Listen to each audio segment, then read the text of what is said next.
Hey, so I finally wanted to make a social media post about the Camera Shake add-on that Nathan Vegdahl and I made.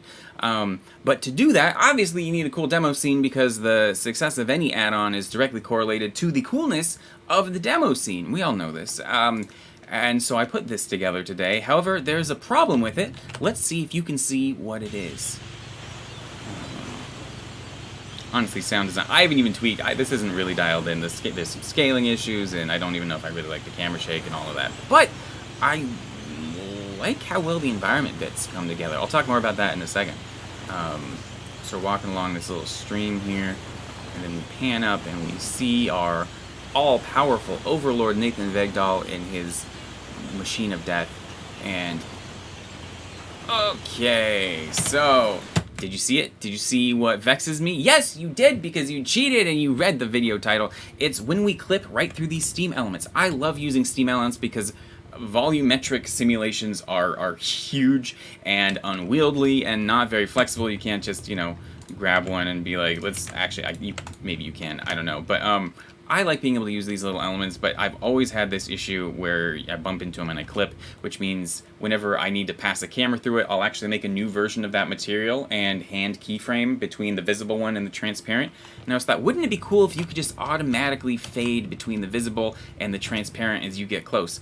Well, you can. Embarrassingly easy. So embarrassing that I am kind of embarrassed to be making this video because I'm sure anybody who already needs to know this has already figured it out. However, my only criteria for making videos is making videos that I would want to see, and I wish I had seen this one years ago. So this is my usual stock element setup. It's the video texture going into the an emission shader, and I'm using an add shader to add that video element to the transparent stuff behind it, which kind of gives you just a blend mode in 3D space, which I think is cool. Here we can pump this up even more so you can really see what's happening. Yeah. Okay, so how do we make this disappear? Well, we're just going to use a mix shader here and mix it with a transparent shader. And what's going to control when it's our usual setup and when it's the transparent shader? Well, we're going to add a camera data node here with view distance. Yes, it exists as a node. I should have known that forever ago. I'm sure all of you are like, Ian, this is... I already knew that, but I didn't know it. And look, it's already doing it. It just does it just like that. That's so... that's really cool. If you want to tweak it, you can put a color ramp in there. So maybe make it so, it crunches a little bit before you get there, and it doesn't start fading until you get kind of close. But now, let's see what happens here. Oh, okay, and we're still getting a little bit of clipping here, which means I'm just going to make it fade out even further from the camera. That just means that this distance here is less than or greater than the clip start distance that I have right here. You can see that they have to work together. So bring this one down and then bring this one up so it's further away, and yeah. That's so much. It's so easy to set up too. I was really jazzed that there's finally a solution for that, and so I really wanted to share it. And also just a quick word on the environment. I'm still working hard on this shot, and I want to have this kind of pier at the end, but this is the element I made for the dock boat tutorial, I think like a year ago, and it's fine, but it doesn't feel real. It feels kind of like everything's just too square. There aren't barnacles, there isn't stuff branching off. It's very different than real life. And so I went into my yard and I tried photo scanning this bit of stair from my backyard, which works pretty good. This is pretty handy, and it's nice to be photo scanning again.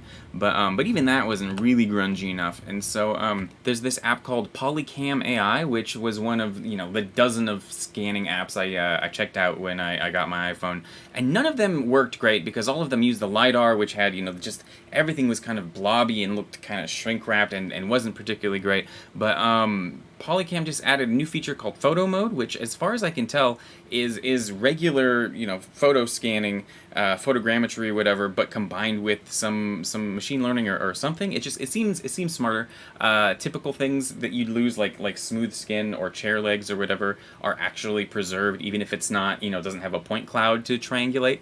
And it works really fast. You just kind of scan it and upload it. And so I'm just popping pictures of everything now. And so I went for a walk today, and I just started scanning everything everything I could see. I live right by the ocean, and so there's this long cement wall that goes along there. Actually, sometimes the ocean washes up onto the street, but I scanned a bunch of that. And these old pylons, which I kind of stuck together to form this dock. And just look at this. Look at this compared to the other one.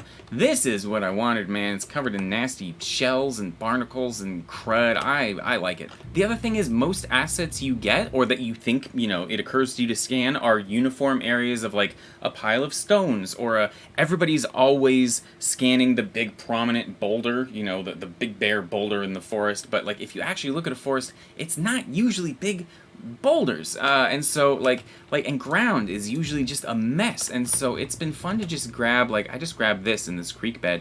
This is nasty. This is mud. I couldn't even walk here, and this stuff is so useful for making realistic bits. Once I get it a little more optimized, I might upload it if it's useful for anybody.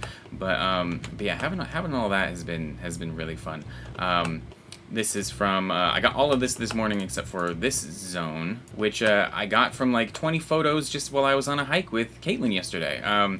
Which means, I don't know, I think every time I'm doing a shoot, I'm just going to pop off a few photos so I can remake the environment if I'm never trying to make like a digital, a digital pickup shot.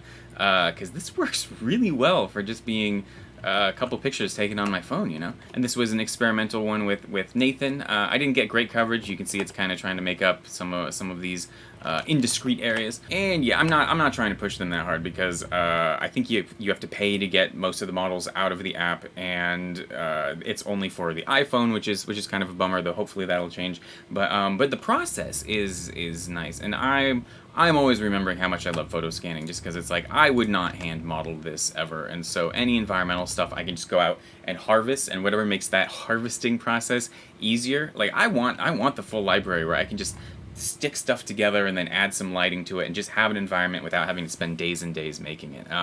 And it just kind of seems like the tools are finally coming together, which is pretty nifty. Anyways, all right, I'll stop talking and have a good one.